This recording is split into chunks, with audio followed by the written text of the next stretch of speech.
Leslie Cochran, the thong-wearing homeless man who became the living embodiment of the city's Keep Austin Weird slogan, has died. After more than 2 years of declining health, he passed away around 1 a.m. this morning.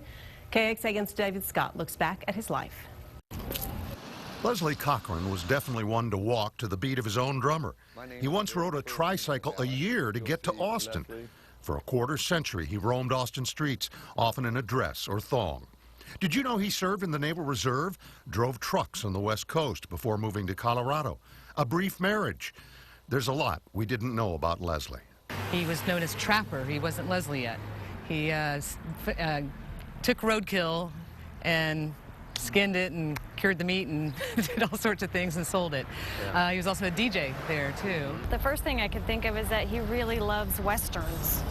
He adores Westerns. He loves the cowboy code and the respect that usually comes with being a cowboy.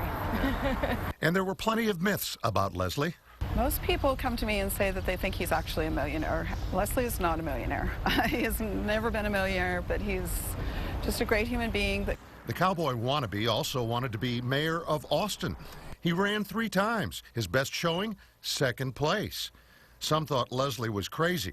His friends say he was crazy like a fox.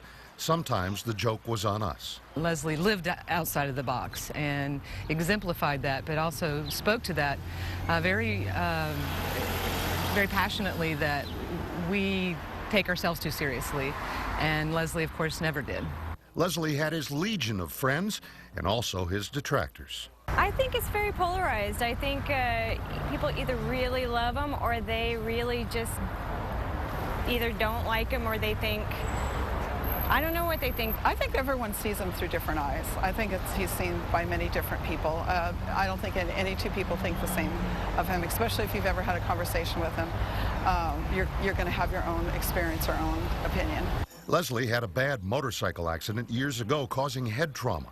In 2009, he suffered a stroke and another bad fall. His health began to deteriorate. Despite his passing, he will be remembered. Very fondly. I think he will be remembered as the icon of weird, the ambassador of weirdness, if you will. We let the old cowboy, the icon, have the last word. Sometimes you got to do what you got to do. That was David Scott reporting. And there are more salutes to Leslie. Tonight at 6 p.m., friends will gather at the City Hall Plaza to reminisce about his life. At 7:30 tonight, they'll march down 6th Street. And this Sunday at 2, there's a celebration of Leslie's life at the Fannie Davis Gazebo on Auditorium Shores. Balloons will be released containing notes of farewell to Leslie.